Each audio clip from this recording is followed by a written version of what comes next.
it's Royalty Hawaiian. I just want to let you know happy Mother's Day to every mother out there and new mommies or mommies to be. I just want to let you guys know on my journey. Today is day one when I leave for my mega company in Omaha, Nebraska. They have given me a luxury car. I want to say luxury, but hey, I know I like it. Let's check it out. Here is my car that I am taking down to Omaha. Get to drive in a 2020 Ford Edge. I know all you guys don't like those, but hey, what can I say? I'm not complaining. Now let's show you the inside. Here's the inside of the Ford. Check this out. You push the button to start the car. And here's the shifter. No more handles, guys. It's just a switch and turn. Hello, everybody.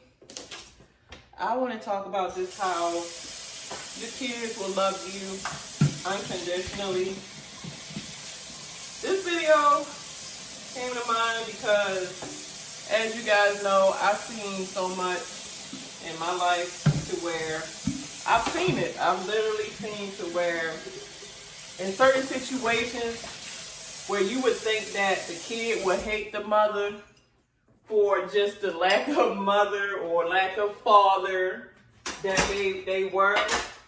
Kids are so resilient to where a love for a parent most of the time is natural, just like you think that love for your children as a parent will be natural, especially for my mothers. But it's like the identity of a child is their parents. Like, you even have children that are adopted and they've never really met their parents, but as they get older, it's like a hole or a void that in their head they have to fulfill, even if it's just to meet that parent for one time, just to get an explanation of why. Why, like, why you give me away? What's going on? Why do I act like this? Do we have any health problems in my family? Where do I come from? Please tell me, because I want to know more about me. You as my parent, you identify who I am and my traits, and I need to know. So I've seen incidents to where, like, I've actually seen parents to where, like I said, they gave their kids away and they never done literally nothing for that child. But then sometimes children will reunite with the mother or father.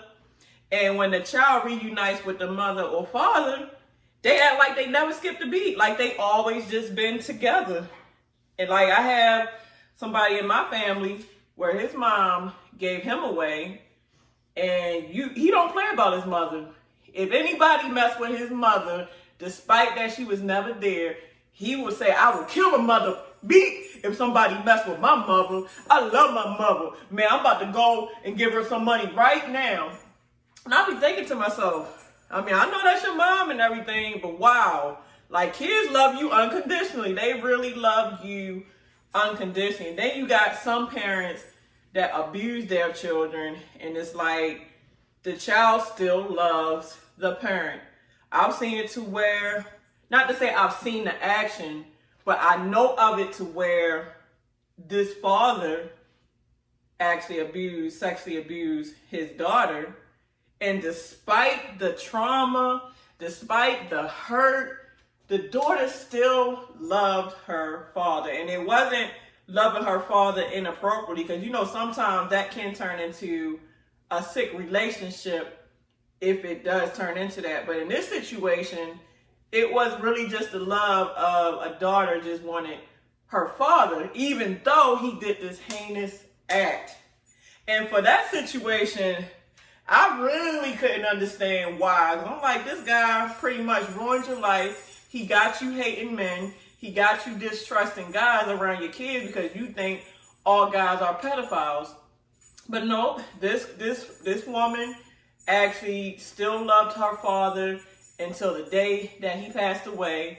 And even when he passed away, she made sure that he had a decent funeral. So that, I take my hats off to that woman, because to be honest, if I was in the same shoes, I would probably still love my father, but I wouldn't show it. Like, it would be a love that I know I have, but to show it is like, so I'm pretty much guessing that children love you unconditionally depending on the child, because on the other hand, you do got some children where if something happened, like let's just say the parent was absent, or the parent did the sexual heinous act, or neglect, or like physical abuse, some kids don't play that. Like, they don't want nothing to do with that parent, period. Like, they despise the parent, to where sometimes you got a lot of articles where children done killed their parents because of this stuff. And you can, and I wouldn't say that you can, yeah, you can understand it. Because some kids are really going through it with their parents. And then a lot of times, a lot of parents are having kids before they're ready. Because a lot of times when people conceive, most of the time it is unplanned. You have so many unplanned pregnancies that is unreal. It's unreal to the point to where when they have these kids are not wanted. But then, of course, naturally, the child wants to be wanted.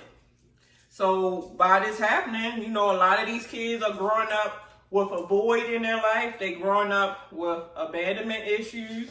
They growing up feeling like they're not worthy. They growing up with self-esteem issues. There's so many emotional things that come from just the parent not ready, or the parent don't even try to be ready. And then sometimes too, especially with women, you got to pay attention to this, especially if you are an expectant mother. Pay attention to postpartum depression.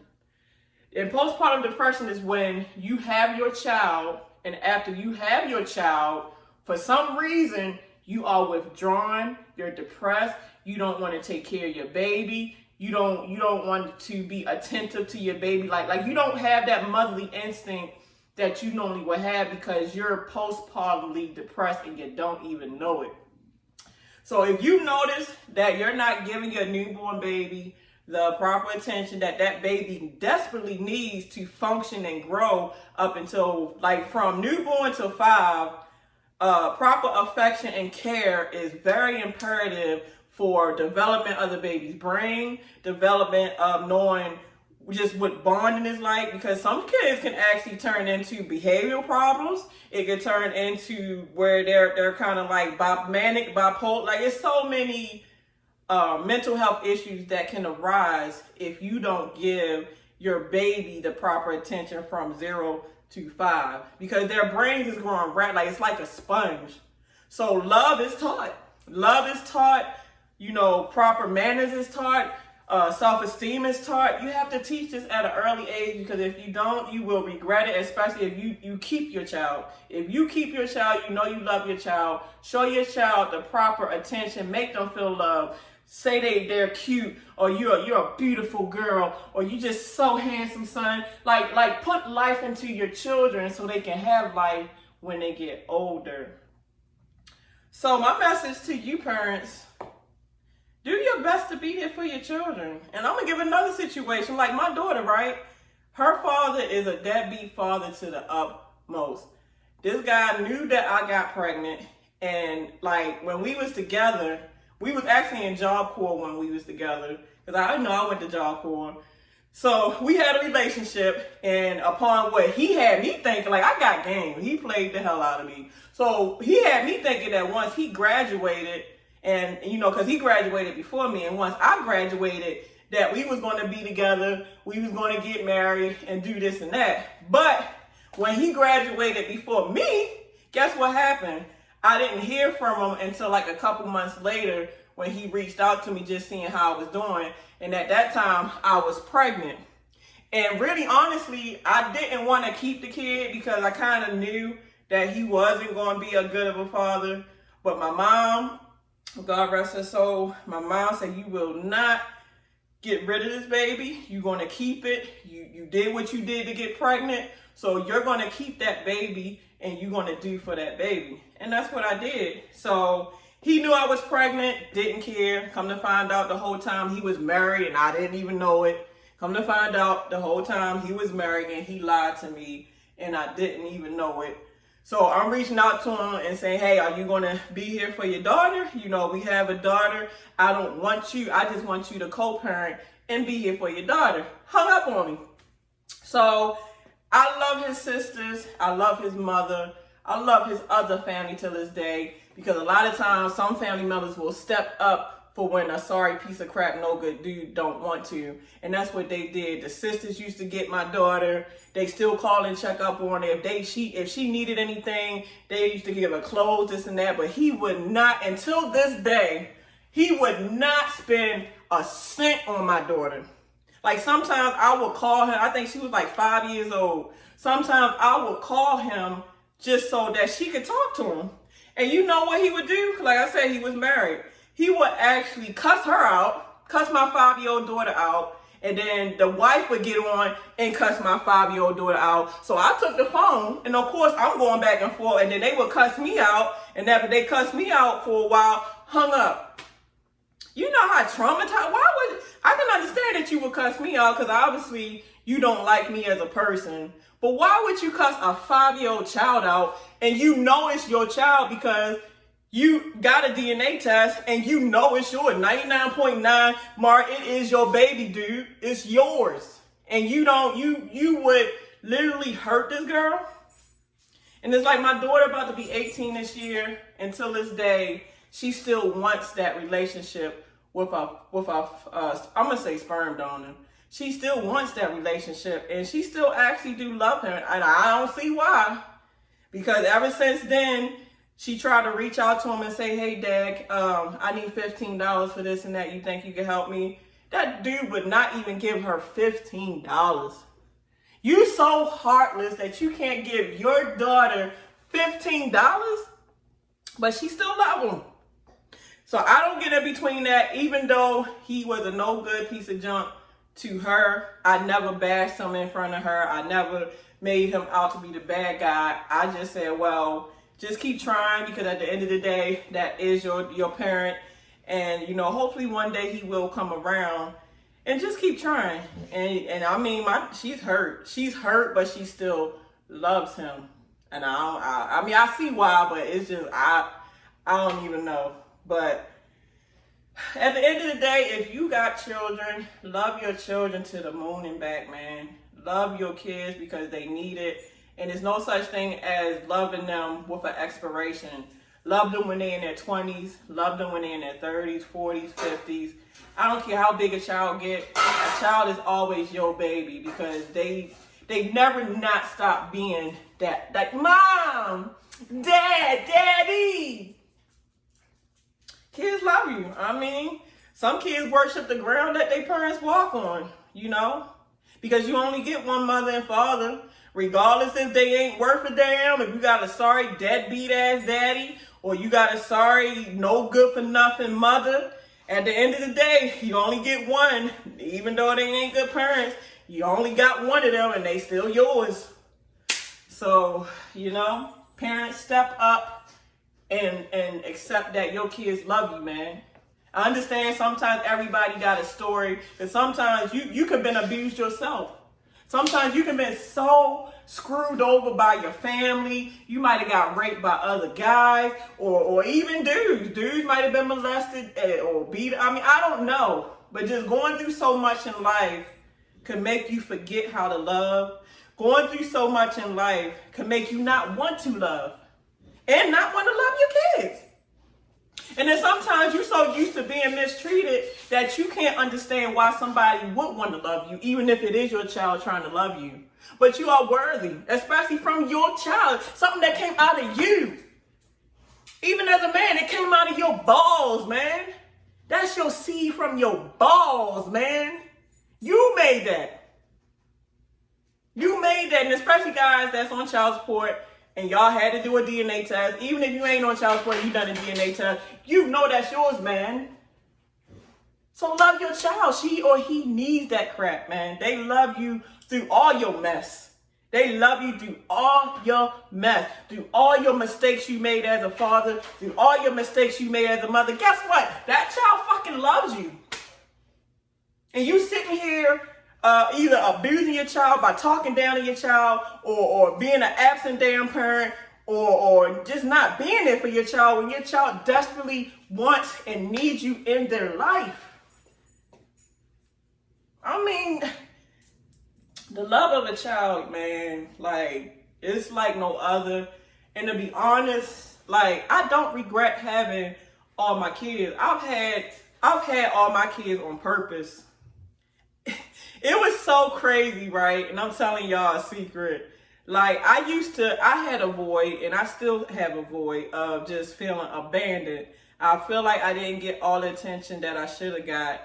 So I call myself, trying to find it in guys or finding it in having children. And I don't know what got into me, but I wanted 10 damn kids.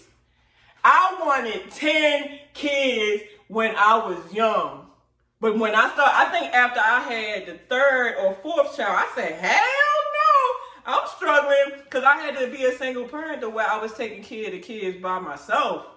So when I realized that the guys is not going to stick around and I have to literally take care of these kids by myself, I said, damn, nah, dog, shit. I was trying to get my tubes tied after the third one.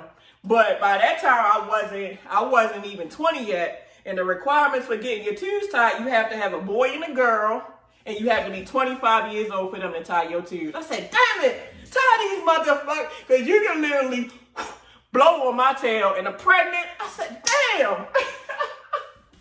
I said, Dad, I can't take care of no more kids by myself. Because I attract a lot of sorry dudes, man. I'm not sorry, but for some reason, I got to get my mind right because I keep attracting sorry dudes that just want me for my body and don't want to help me with crap. They can literally see me struggling to the core and don't want to help a sister out at all. I'm surprised that I even like men myself because most of my interaction with guys is not a good one. Most guys are disgusting. They're perverts. It's like I don't get no love other than I'm just trying to bang, bang. Yeah, so love your kids, man. Love your kids. They need you. And when you think that they don't love you, they do. Sometimes it's just a trauma that they're holding on to. And y'all have to come together, even if you get family counseling. And y'all have to work through y'all family issues because at the end of the day, y'all are family. And family that sticks together means everything. But look at this crap, I'm about to whoop his ass. You leave her alone, Leo. You stop being a womanizer and you treat this woman with respect because she might have your kids, boy. Little abusive self. I'm going to whoop your tail. Keep it up. Yeah, honeys, but I'm telling you, like, build that relationship with your children, man. And children, if you got a parent that might have made mistakes and they trying to come back to fix it, try to build it. Try to build it because at the end of the day, when the child dies or the parent dies, like I said, I'm dealing with the loss of my mom. No matter what differences we had, it hurts. It hurts. So, all right, guys, time is of the essence. I'm making better time of it talking to you guys. And happy Mother's Day to all the beautiful moms out there. Y'all enjoy y'all little outings or dinners. Even if your child ain't do nothing for you, you just know that you did your job as a mom and just accept that, hey, I did my job, so I'm happy with that. So, all right, guys, deuces.